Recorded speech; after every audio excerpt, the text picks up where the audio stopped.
Hello et bienvenue sur la chaîne Fille Expat, le podcast qui donne la parole à des femmes inspirantes qui ont fait le choix de tenter une nouvelle vie à l'étranger. Je suis Kelly Barichello et je suis partie seule m'installer aux États-Unis puis au Canada il y a maintenant plus de 10 ans. Que tu sois déjà expatriée / immigrée ou tout simplement curieuse de savoir comment est la vie en Amérique du Sud, en Afrique ou encore en Asie, ce podcast est fait pour toi. Toujours dans la joie et la bonne humeur, j'échange avec mes invités sur leur parcours, les difficultés qu'elles ont rencontrées mais aussi les moments forts. Et comme vous êtes de plus en plus nombreuses à nous écouter en dehors de la France, dans cette saison 6, mes invités et moi, on va te proposer des épisodes quelque peu différents des saisons précédentes afin de te partager certains de nos ressentis ou alors de t'apporter des conseils pour vivre mieux ton aventure. Et si tu souhaites rejoindre les coulisses de Fille Expat, je t'invite à t'abonner au compte Instagram. Le lien se trouve dans la description de cet épisode. Allez, attachez vos ceintures, let's go! Salut à toi et merci d'avoir choisi d'écouter cet épisode aujourd'hui. Cet épisode est dédicacé à Christine. Christine a participé à la cagnotte de Fille Expat qui a eu lieu en début d'année 2023 et qui va permettre la production d'autres épisodes. Je lui ai proposé de m'envoyer une question qu'elle aimerait que je pose à une de mes invitées et sa question était tellement intéressante que je me suis dit qu'on allait en faire un épisode. Et avec une grande générosité, mon amie Jade a accepté de se joindre à moi, un petit peu last minute d'ailleurs, pour cette conversation. Coucou Jade. Salut Kelly. Alors Jade, en plus de te présenter en quelques mots à celles et ceux qui nous écoutent, je me suis dit que ça pourrait être aussi le fun que tu racontes comment on s'est rencontrés. Tu prête ? Ouais. À toi de jouer. Alors Kelly, je me rappelle de la première fois où j'ai lu quelques lignes qui provenaient d'un mail que j'ai reçu dans ma boîte lorsque je travaillais pour Cinémania, un festival de films francophones à Montréal.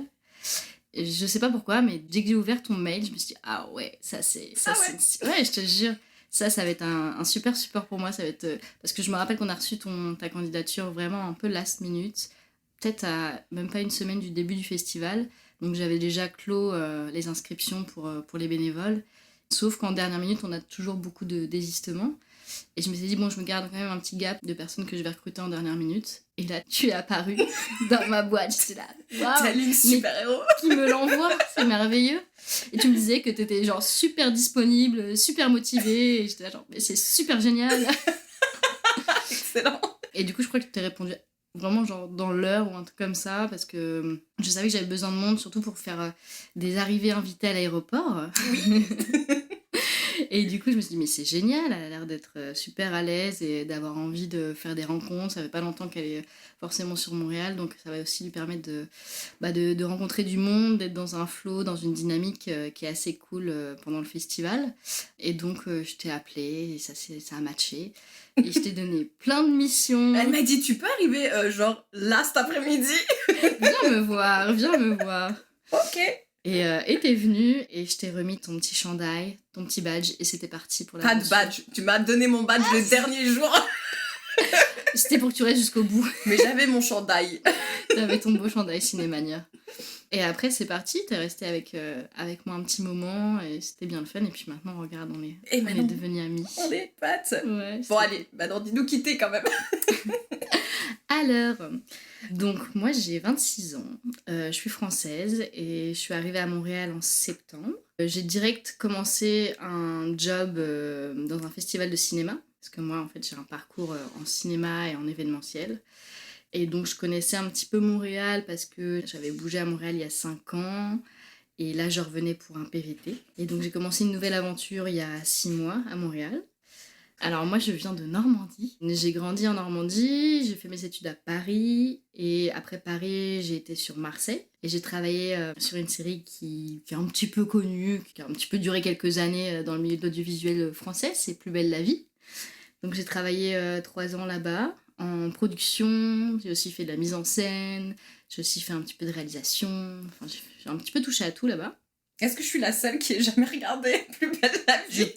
Je pense clairement, Kelly, que si tu fais un sondage, tu seras dans les 0,5% de Français qui n'ont jamais ouvert leur télé sur France 3 à 20h20. Oups, je ferai un sondage. Je vais te faire des petits cours de récupération. Non, ça ira. Non, c'est quand même une série assez parlante sur la société française des 19 dernières années. Il s'est passé des belles choses sur cette série. Okay. Vraiment, même moi, avant de travailler pour cette série-là, j'étais un peu éloignée de cet univers-là. Et finalement, il y a des belles valeurs qui sont diffusées, de tolérance, de famille, d'amitié qui sont vraiment belles. Et quand tu travailles après pour une série qui en plus correspond dans sa manière de travailler à ce qu'elle essaye de diffuser, d'enseigner, et bah, c'est super valorisant. De te dire que tu n'es pas... Parce que bah, le cinéma, ça reste quand même de la fiction, tu crées quelque chose. Et justement, de participer à une série qui a des belles valeurs, et bah, c'est vraiment génial. Trop cool. Ouais. Donc du coup, je suis restée 3 ans avec eux et ensuite j'ai immigré au Canada. Mhm. Donc du coup, avec toi, je voulais aborder donc ce point parce que c'est vrai que je trouve que c'est intéressant. Quand est-ce qu'on sait qu'on est prête? Qu'est-ce que ça veut dire être prête à vouloir arrêter? Parce que du coup, est-ce que tu avais un contrat qui s'arrêtait ou est-ce que c'est toi qui as pris la décision d'arrêter ce contrat et de partir? L'originalité un petit peu de ce secteur audiovisuel, cinéma et tout, c'est que tu es intermittent du spectacle. Donc c'est que des contrats courts. T'as rarement des contrats qui sont plus de 6 mois. Enfin voilà, c'est des contrats qui durent le temps du tournage, le temps de la série. Donc tu es intermittent du spectacle et tu alternes plein de petits contrats. Donc tu choisis jamais vraiment la fin, on te l'impose. Mais sur ce type de série qui était donc une quotidienne qui était tournée toute l'année, je pouvais continuer totalement à travailler pour la série. Néanmoins, même si j'avais décidé de peut-être pas forcément rester des années et des années sur la série, il a été décidé par la chaîne, par France Télévisions et par France 2 et France 3, d'arrêter la série. Et donc après 18 saisons, la série allait se terminer. Et moi j'étais dans un moment dans ma vie où je savais aussi que je voulais faire autre chose et qu'il était temps que je fasse autre chose. Donc je pense que ça a joué dans la balance de décider à partir. Mais il n'y a pas que ça. Oui, parce que j'allais dire, tu peux très bien faire autre chose en France, en fait. Oui, complètement. Mhm. Oui, j'aurais pu rester en France. Surtout que dans le bassin méditerranéen et tout le sud de la France, il y a un développement en termes de nombre de séries, de tournages. Il y a eu des gros tournages américains qui se sont tournés. Il y a beaucoup de choses qui se passent autour de Marseille, Montpellier, tous ces dernières années. Donc forcément, j'aurais trouvé du travail. Et donc, qu'est-ce qui a créé ce déclic qui lui a dit non, je ne chercherai plus en France, je vais aller chercher ailleurs? Et bah, ce qui a joué, c'est pas seulement l'aspect pro, mais c'est aussi l'aspect perso. Ça faisait 3 ans que j'étais avec un compagnon et ça s'est terminé. Et j'en ai un peu souffert, c'était un peu dur, un peu triste. Mais je voulais pas m'apitoyer sur mon sort, j'avais envie de rebondir et j'avais toujours eu envie de retourner au Canada parce que j'y avais été 5 ans auparavant entre mes études. Et bah là, mais est-ce que c'est pas un signe tout ce qui est en train de s'additionner devant moi, la fin d'une série, la fin d'une relation? Voilà, est-ce qu'il faut pas que je m'écoute aussi, que c'est peut-être le moment de partir et de retourner là-bas? Et je savais que j'avais des sortes de portes d'attache ici, qu'il y avait des gens que je connaissais encore qui travaillaient ici, des amis, donc je savais qu'en revenant au Canada, il y avait quelque chose de familier qui m'attendait. Donc, est-ce que tu dirais, alors attention, question qui va peut-être servir à rien, mais je vais la poser quand même. Est-ce que tu penses que si tu étais toujours avec lui et que la série n'aurait pas arrêté, est-ce que tu penses que tu serais restée en France du coup? Oui. Ouais, carrément. Ouais, je pense. Ok. Ouais. Je pense que c'est une addition de choses, d'événements indéterminés, qui étaient au-delà de ma propre décision, qui ont fait que ça m'a amené à réfléchir, à bouger. Mais je pense qu'en effet, j'aurais peut-être voilà, construit quelque chose avec lui, ou je me serais orientée vers un autre poste, ou une autre série, ou un autre tournage. Et en plus, le fait de partir, c'est aussi... je te parlais d'une forme de sécurité parce que tu pars... je partais dans un endroit que je connaissais déjà. Mhm. Mais je quittais aussi... Parce qu'il faut savoir que quand tu es dans le secteur du cinéma, ça marche beaucoup au réseau. Donc au début, quand tu termines tes études et que tu essayes de t'insérer dans le secteur du cinéma, bah, c'est compliqué, tu dois jouer un peu des coudes et tout. Et quand tu commences à rencontrer certaines personnes, après elles te font travailler. Et c'est comme ça que se construit ton réseau. Ça fonctionne dans beaucoup de secteurs comme ça, mais le milieu du cinéma est quand même très fermé. Et bah, moi, je commençais à avoir pas mal de contacts et à bien travailler. Mais malgré ça, j'avais envie de partir. Je sentais ce besoin de partir et malgré tout, bah, de retourner à Montréal et de me retrouver un petit peu à zéro en termes de réseau et de propositions d'emploi. Mais je sentais que j'en avais besoin, que c'était un peu vital pour la suite de mon développement personnel. Ok. Ouais, parce que du coup, est-ce que tu verrais ça comme une fuite ou pas vraiment? Je pense pas que ce soit une fuite, c'était juste la fin de quelque chose et le début d'une autre. Ouais, tu t'es dit, là, c'est l'opportunité de fermer ce chapitre, enfin de mettre un point en tout cas, il va peut-être pas être final, tu vas peut-être retourner en France, on sait pas, mais en tout cas, t'es prête à tester quelque chose de nouveau et là, c'est le moment. Ouais, c'est ça. Okay. Je pense qu'en effet, c'est un nouveau chapitre. Ce qui est assez drôle aussi, c'est que Quand il y a 5 ans, j'ai été à Montréal, j'ai fait un stage, donc j'avais un permis stage COP de 4 mois. Déjà à cette époque-là, j'avais vraiment beaucoup apprécié la ville, les gens, la vibe, tout ce qui se passait, c'était génial. Je voulais rester, donc j'avais candidaté pour faire un PVT et j'étais dans le bassin, mais pendant 1 an, j'ai pas été du tout tirée au sort. Donc bon, j'ai mis un peu de côté le Canada, je me suis dit je continue mes études en France et puis basta, on verra plus tard. Et ce qui est drôle, c'est que là, je me suis donc inscrite à la fin de l'année 2021 et je me suis inscrite le 19 novembre. Et le 22 novembre, je recevais une lettre de EIC Canada en me disant voilà, vous avez été tiré au sort, vous pouvez venir au Canada, bienvenue. Ça a pris du temps. J'étais là. Non, 2 jours. Attends, Du 19 novembre au 22 novembre. Ah, je t'avais dit 2021, tu t'es mis, et 2022. Non. Okay. 19 novembre 2021, okay. Je me suis inscrite. Et 2 jours après, en fait, 2-3 jours après, j'étais tirée au sort. Donc, encore une fois, tu vois, j'avais l'impression que là, un 3e signe. Il faut que j'y aille, c'est le moment. Et là, tout me semblait évident et facile, tu vois. Il y avait quelque chose qui s'était enclenché en me disant, mais ouais, c'est normal, vas-y, c'est la suite des choses. Bah ouais, carrément. Ouais, mais après, tu vois, je veux dire, même si ça reste un signe, hein, le fait que t'aies été tiré au sort en 2 jours, ça, c'est clair que c'est quand même assez unique.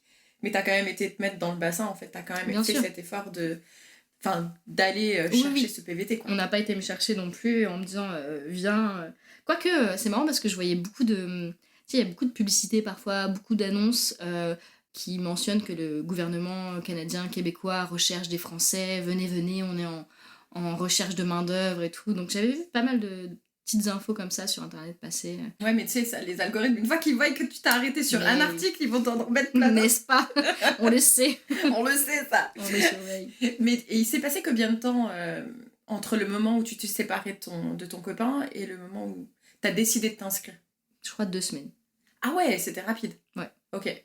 Ouais, donc toi, il t'a pas fallu longtemps pour dire il faut que je me bouge. Ouais. Après, c'était une situation qui, peut-être au fond de moi, je savais qu'elle allait arriver, que je savais que cette relation aussi avait un terme et que j'ai pas essayé de batailler outre mesure pour essayer de reconstruire quelque chose. Je pense que j'ai accepté la chose.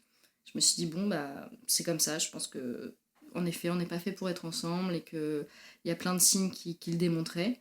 Donc à moi maintenant de vivre et de penser par moi-même, parce que peut-être que pendant cette relation je m'étais un petit peu oubliée, même si finalement c'était quand même assez particulier parce qu'on vivait une relation à distance, donc du coup j'ai toujours été assez indépendante et autonome, et là je me disais bon c'est bon, je vais de nouveau revivre pour moi, et je vais absolument penser qu'à moi égoïstement, mais ça fait du bien. Mais carrément. Mais tu sais, j'aime beaucoup ce que t'as dit, parce que moi, du coup, j'ai pris des petites notes, parce que bien évidemment, je vais donner mon avis. Hein. Je vais pas rester là, juste écouter, Jade. Dis-moi. Mais j'aime bien que t'as dit, en fait, que t'as accepté, en fait, que c'était fini. Parce que je pense que c'est ça qui est important, en fait. C'est pas de savoir si on est prêt, c'est d'accepter que ce qu'on a, en fait, on le veut plus, en fait, ou c'est plus pour toi, en fait. Et je pense que c'est un peu ça qui s'est passé, t'as accepté, et donc du coup tu te dis ok, maintenant il est temps que j'attaque quelque chose, en fait. Autre step, ouais. C'est ça. Parce que c'est ça, je pense, qui est difficile à faire, en fait, entre les deux. Et en plus de ça, je pense que t'as dû être inspiré par les personnes que tu connaissais qui étaient déjà là. T'as été inspiré aussi par rapport au fait que du coup t'étais déjà venu à Montréal, donc tu connaissais un peu, t'avais fait ton network, donc bon là, ouais, t'es prête, quoi.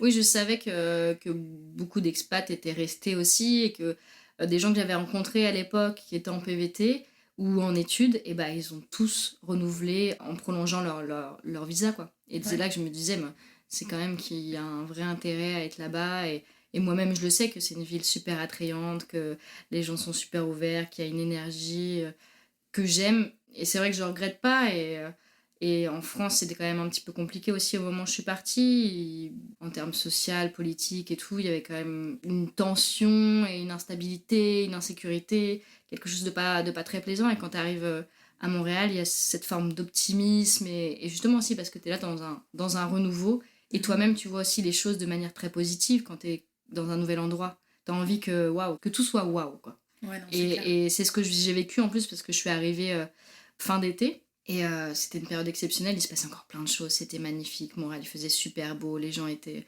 Il y avait quelque chose d'incroyable, et je crois que quand je suis arrivée là-bas, j'ai rarement été aussi heureuse de toute ma vie. Trop bien. Je me sentais vraiment, mais pleinement heureuse et à ma place. Quand je suis arrivée là, j'étais là, genre, je me sens à ma place. Alors que c'est pas chez moi, tu vois. Ouais. C'est rien à voir avec la Normandie. C'est clair, donc j'étais là genre, waouh, mais qu'est-ce qui fait que je me sens bien et chez moi ici, alors que j'avais vécu 3 années auparavant à Marseille, qui est une super ville où il y a une très belle énergie aussi, il fait beau, il y a plein de choses à faire. Mais pourtant, je me sentais pas. J'avais jamais ressenti ça, tu vois. Et parfois, c'est pas juste la ville en soi, c'est aussi l'adéquation de la ville, de ton état d'esprit, de ce que tu veux et ce que tu cherches à ce moment-là. Mhm. Et en fait, là, tout était aligné, quoi. C'est clair. Après, il y a beaucoup de Normands, apparemment, ici. C'est vrai. On a une petite. Une petite communauté de Normands. Mais on vous adore. Donc Normand-breton, on est là, on est toujours un peu partout. C'est clair. Pour celles et ceux qui nous écoutent, j'ai envie de rebondir sur 2 choses. La première, moi, je trouve que si t'arrives à Montréal, le mieux, c'est quand même d'arriver genre juin, juillet, au début de l'été. Parce qu'il y a tellement de festivals, il y a tellement de choses à faire, que je trouve que ça serait dommage d'arriver genre en septembre, octobre, et d'avoir raté toute cette énergie, parce qu'elle est quand même incroyable l'été ici. Donc voilà, petit conseil s'il y a des futurs PVTistes qui nous écoutent ou autres contrats. Moi, c'est vraiment un conseil. Moi, j'étais arrivée au Canada, pas à Montréal, mais je suis arrivée au Canada début novembre. Et ça a été une grosse erreur de ma part. Très grosse erreur. Donc même déjà, je trouve que septembre, c'est déjà un peu trop tard, parce que je crois que septembre, il y a déjà quasiment plus de festival, en tout cas pas dehors. Non. Après, moi, je suis arrivée le 20 août, et il y avait encore, tu sais, toutes les piétonisations des rues. Ouais.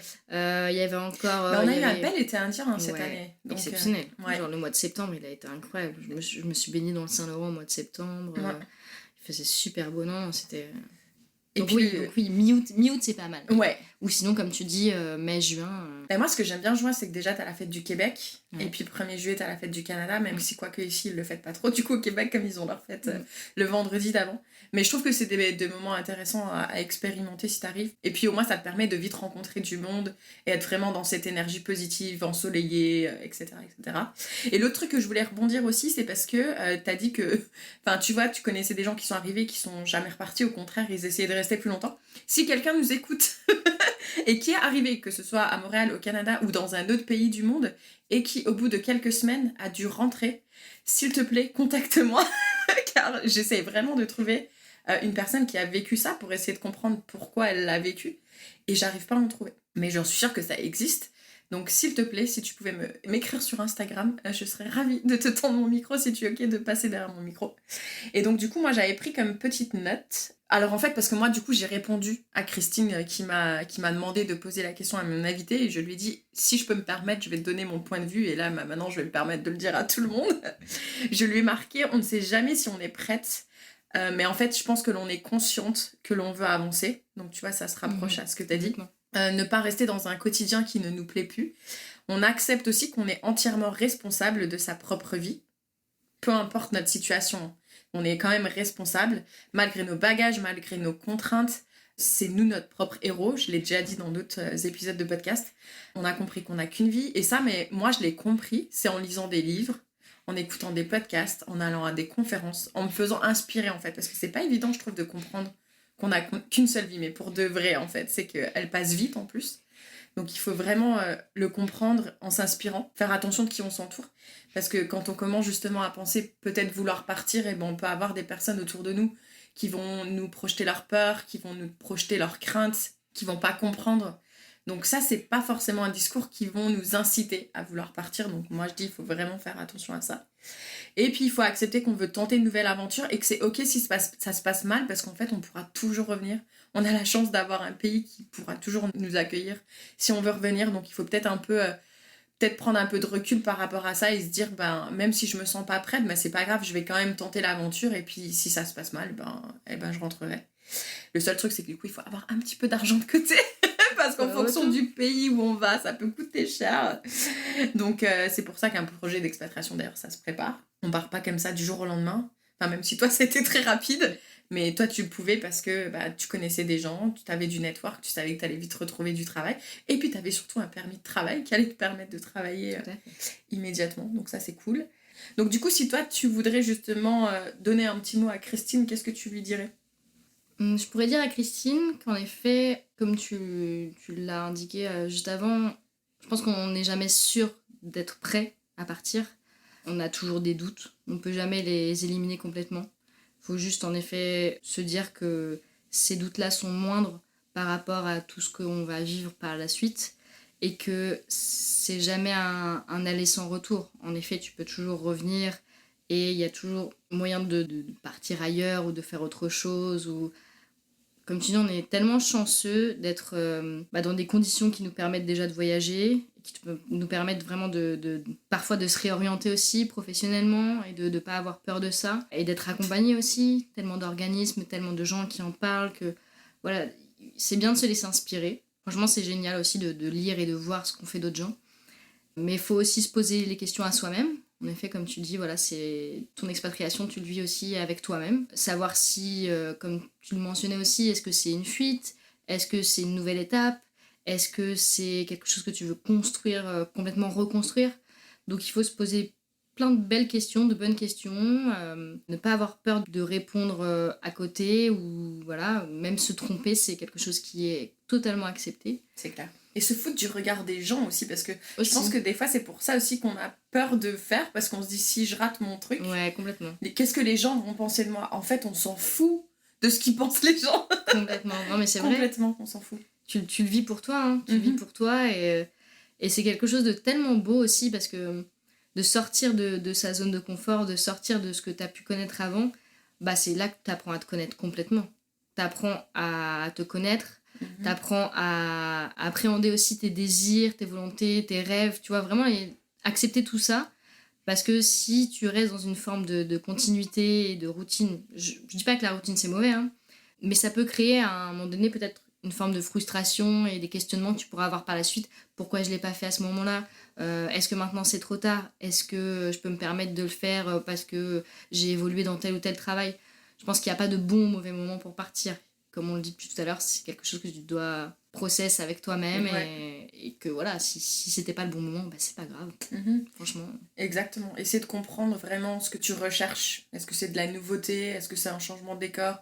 Un changement d'attitude? Parce qu'en venant ici, tu savais que tu allais chercher de la positive attitude. Peut-être la neige aussi. L'un dans l'autre, ça va. Hein. Ouais, écoute, t'es dû chercher. Moi, je m'amuse dans la neige. Hein. Carrément. Donc, ouais, je pense que c'est important de se poser les questions de qu'est-ce qu'on recherche, qu'est-ce qu'on veut comme changement dans ce quotidien. Vraiment, mais vraiment, ça prend du temps. Hein. Ça se répond pas comme ça du jour au lendemain comme question. Qu'est-ce qu'on recherche de nouveau? Et ensuite, à partir de une fois qu'on sait ce qu'on veut et ce qu'on veut pas, surtout c'est très important ce qu'on veut pas, bah, quel pays peut répondre à ces besoins-là en fait? Parce que ça, c'est pareil. Hein. C'est pas je sais pas de promouvoir le Canada ni Montréal, mais c'est vraiment de réfléchir parce qu'être loin aussi, on a un décalage horaire qui est quand même de 6 heures avec la France, c'est pas négligeable. Donc ça peut être plus difficile pour certaines personnes. Mais des fois aussi, ça se passe aussi, tu pars. Toi, t'es parti de la Normandie au sud de la France. Oui, c'est des petites étapes. T'as pas besoin de partir forcément à l'étranger aussi, en effet. Hein. Exactement. Moi, j'ai toujours eu envie de partir. Pas que j'aime pas la Normandie, au contraire, c'est une région magnifique. Mais je sentais ce besoin de bouger, de voyager, de voir d'autres choses. Et je sais que c'est absolument pas fini. Je sais que j'ai encore plein d'autres choses à voir, que mon PVT il dure 2 ans. Je sais pas si je vais rester, si je vais partir, si je vais partir avant, quoi. Mais mon travail déjà fait que j'ai pas de contraintes à un endroit précis. Je suis jamais... Moi, une chose qui m'angoisse le plus, c'est le CDI. C'est quelque chose que j'ai jamais voulu accepter, qu'on m'en a proposé plusieurs fois dans différentes villes. On m'a toujours dit « Ah ouais, mais c'est super, à ton âge, on te propose un CDI, là, dans cet endroit-là, mais vas-y, accepte-le. » Et j'y réfléchissais quand même, tu vois, je me disais, on me fait une proposition, c'est intéressant, genre ça va me donner un statut, ça va me donner une sécurité. Et j'étais là genre, angoisse ultime. J'ai l'impression d'être pieds et poings liés. Je sais que ça me correspond pas. Moi, ce type de contrat, ça ne me correspond pas. Parce que je veux pouvoir aller travailler dans un festival, puis ensuite aller travailler sur un tournage, puis ensuite voilà. Donc cette liberté, cette autonomie-là, cette indépendance qui me permet aussi peut-être de facilement accepter de devoir partir et d'avoir à voyager, de parfois de laisser des gens de côté, des choses de côté. Malheureusement, c'est dur aussi. Hein. Tu sais, quand tu construis 3 ans dans une ville, puis ensuite tu vas 2 ans dans une autre, tu lis des amitiés, tu crées des choses fortes, mais tu es obligé de les abandonner. Mais c'est pas vraiment un abandon, c'est ce que je leur dis à chaque fois, c'est que je reviendrai et qu'on a les réseaux pour se parler, qu'on a plein de choses, plein de médias qui nous permettent de garder contact. Et ça, c'est tellement... Je te ferai écouter ça quand je pars de Montréal, ce que tu viens de dire. Non mais toi, c'est pas grave. C'est pas grave, je te le ferai écouter quand même. Le jour où je te fais l'annonce, tiens, écoute ce que tu m'as dit la dernière fois. C'est clair. Ça va se retourner contre moi, c'est super. C'est clair. Non mais c'est vraiment super intéressant. Je trouve que c'est vraiment remarquable quand même parce que t'as compris ça quand t'étais super jeune. Parce que moi, tu vois, à l'âge où t'as compris que toi, le CDI, c'était vraiment une prison dorée, J'ai compris ça, j'avais 32 ans, un truc comme ça. Je me suis dit, mais c'est quoi ce truc, en fait? Quand on me dit que c'était bien, c'est horrible. Ouais. Mais toi, tu l'as compris vachement jeune, et du coup, je trouve ça vraiment, vraiment super remarquable. Enfin, à votre génération. Enfin, je dis votre génération, on n'est pas non plus, on n'a pas 20 ans d'écart, mais je trouve que c'est vachement cool que vous compreniez ça super jeune. Et après, encore une fois, on s'en fout de l'âge. L'âge, c'est qu'un chiffre. Parce que ça aussi, des fois, je l'entends, tu vois, ouais, mais je suis trop âgée, bon. C'est sûr que le PVT, il faut avoir moins de 35 ans. Mais il y a d'autres moyens de partir. Il y a l'Europe qui est très grand, qui a plein de pays à offrir, plein de cultures. Est-ce que tu as autre chose que tu aimerais rajouter? J'aimerais te remercier Oh, d'avoir c'est invité, gentil. c'est trop mignon. Et après, on va aller manger des tacos. Oui, tacos. Et d'ailleurs, on a bu de l'eau. D'habitude, quand je suis en face à face, je ne bois pas de l'eau avec mon invité, c'est interdit. Pourquoi? C'est apéro. Ah ouais? Ah donc je suis Non. lésée. Là, on essaye d'être un peu Healthy. sérieuse. C'est mercredi. Le mercredi, tout n'est pas permis. Donc, il y a toujours 2 questions que je pose à mes invités. Donc, la première, c'est si Jade d'aujourd'hui pouvait adresser un message à Jade, tu vois, le jour où tu t'es séparée de ton copain. Je pense que je lui dirais que tu as le droit de penser pour toi et par toi-même et que tu as le droit d'être aimé aussi, que peu importe les difficultés que tu auras, tout ce que tu as à vivre sera toujours positif si de par toi-même tu prends les choses positivement. Et ça, je l'ai compris en fait, et j'ai l'impression que plus je pense positivement, plus des choses positives m'arrivent. Et j'ai une amie qui croit vraiment aux énergies positives et au fait que tout ce que tu vas renvoyer va aussi t'être renvoyé, une forme de schéma cyclique ou de karma, ou je sais pas comment tu peux appeler ça, mais vraiment j'ai l'impression que quand tu dégages et que tu diffuses quelque chose, t'attires forcément des gens qui dégagent et qui diffusent quelque chose d'aussi positif que toi. Et je m'en rends compte à Montréal parce que du coup je suis dans cette énergie-là et je rencontre des gens super et du coup il y a une émulsion de positivité qui m'arrive. Et donc voilà, et donc quand vraiment t'es down et qu'il y a des choses un peu douloureuses qui t'arrivent, essaye justement toi tout seul de remonter la pente et tu vas voir que d'autres gens vont s'alimenter et s'agripper à ta positivité et que du coup ça pourra aller que mieux, quoi. Je suis tellement d'accord avec ce que tu viens de dire et avec ce que ta copine a dit. Moi aussi, je suis totalement alignée là-dessus. En mode, si tu veux qu'il y ait du positif qui t'arrive, il faut que tu sois déjà positive. Donc, c'est pas facile à faire de passer d'un état un peu dépressif à un état positif. Mais le jeu en vaut la chandelle. Et donc, pour conclure cet épisode, Jade, est-ce que tu voudrais partager avec nous ta citation ou chanson préférée? Je vais te partager une citation qui est d'un auteur brésilien qui s'appelle Paulo Coelho, qui est un romancier. Et je trouvais qu'il s'adaptait vraiment bien à tout ce qu'on venait d'échanger. En fait, il dit « Qui a l'habitude de voyager sait qu'il arrive toujours un moment où il faut partir. » Répète. Il faut que ça ancre là.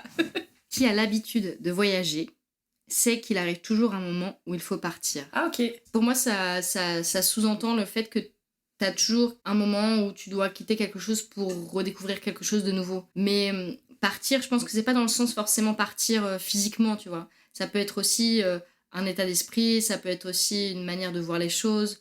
C'est pas juste physique. Et je pense que voilà, la vie est faite que de perpétuel renouvellement et de remise en question et que c'est ça qui te permet de voyager, en fait. C'est aussi de toi-même être sur une base de réflexion et de questionnement et d'ouverture d'esprit. Et c'est ça qui est une forme de départ. Parce que tu lâches quelque chose pour te réapproprier une nouvelle chose. Ouais, voilà, j'ai testé ce que je voulais tester, j'ai expérimenté, j'ai appris. Maintenant, il est temps que j'apprenne autre chose, expérimenter. Tout à fait. Ah, trop bien, j'adore. Ça va parfaitement avec le sujet, t'as trop raison.